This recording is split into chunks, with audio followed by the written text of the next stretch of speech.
Hey, Dr. Berg here again. Today we're going to talk about the 7 visible signs that you have hormonal imbalance. And you could see these things very easily when you look in the mirror. At the end of this video, you're going to be able to look across the room and observe something and pretty much know if that person has too much of a certain hormone or not enough. Let's first start out with the thyroid gland. Your thyroid gland is like right here. It's like 2.5 inches wide. The thyroid is a small gland, but it controls your metabolism. If these hormones are too high, your eyes are actually going to start bulging out. Your metabolism is going to be very fast to the point where you're going to lose a lot of weight. This is not a good thing because it's going to be a very unhealthy weight loss. And you might see a lot of sweating with a hyperthyroid problem. On the flip side, if the thyroid is not working enough, that's called a hypothyroid condition. This is going to cause more weight gain. And the hair, you're going to see that the hair is going to be thin, it's going to be dry. 90% of hypothyroidism is a type of thyroid problem that is related to the immune system. It's called Hashimoto's. It's an autoimmune condition where your own body is creating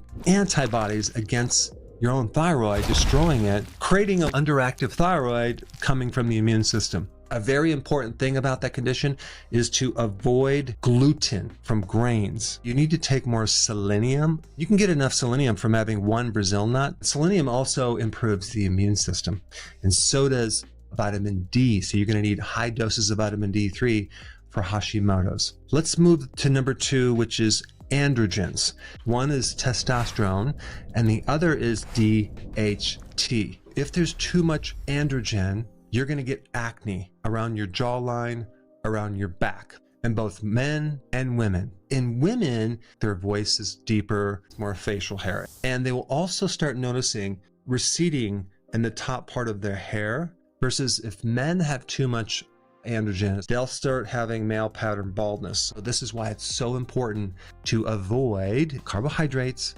sugars, starches, and also not to eat so frequently. On the flip side, if someone doesn't have enough androgen, let's say men, if they're low in testosterone, they're going to get lowered amount of muscle. Men will also lose hair on the bottom part of their legs if they don't have enough testosterone. The other thing is to avoid plastics. So you want to get a really good water filter because that's where most people get their plastics from, city water. Let's move to number 3. Cortisol. Cortisol is a stress hormone, and if it goes too high, you're going to get cortisol face, like a round face. I used to have that. If there's too much cortisol, you could get like a buffalo hump on the back part of your neck. You'll tend to gain weight in your midsection. In females, a lot of times you'll see exaggerated stretch marks from too much cortisol. Cortisol will age you. It makes your skin thin and wrinkly. Number 4 is estrogen. What happens when the estrogen goes high? Your face will be puffy. You might see spider veins in the legs, skin tags, and something called melasma, which is this pigmentation thing on your skin.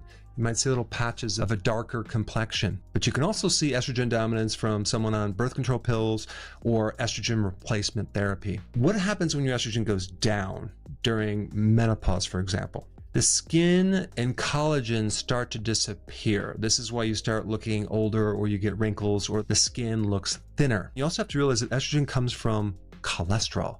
So if you're on something that lowers cholesterol, or you're on a low-fat diet, that could be a major reason why your estrogen also is excessively low.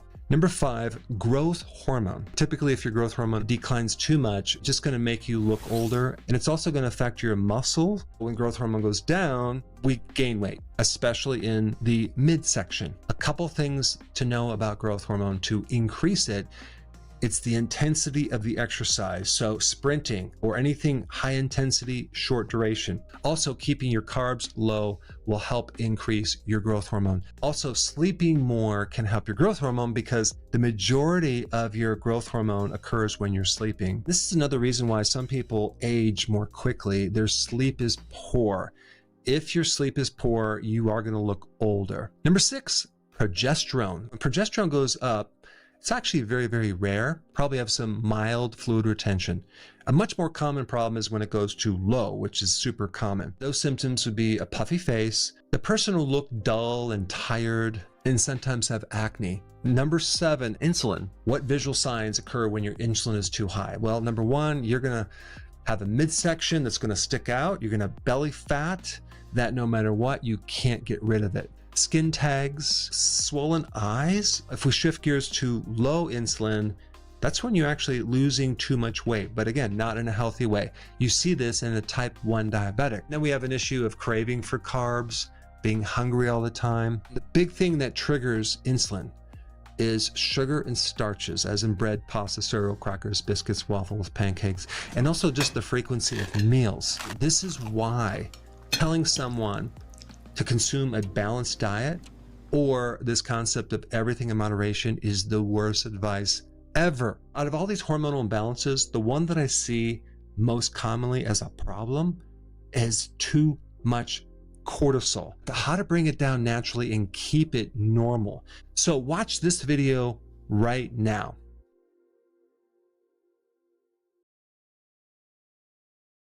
Hey, before you leave, I just wanted to give you a little quick history on some of the books that I wrote.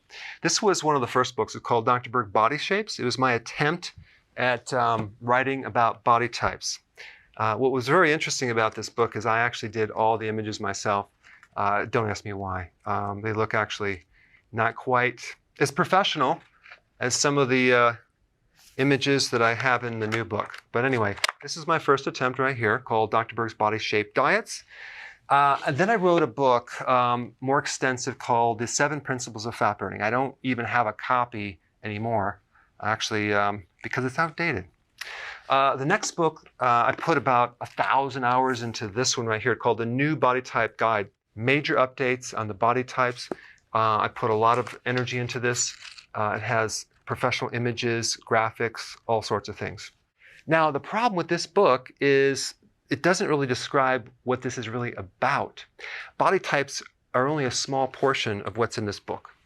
And that's why I changed the name to the Healthy Keto Plan, okay? If you happen to have this book, you don't really need this book because there's some only very, very minor updates. But if you don't have this, you need to get this one right here.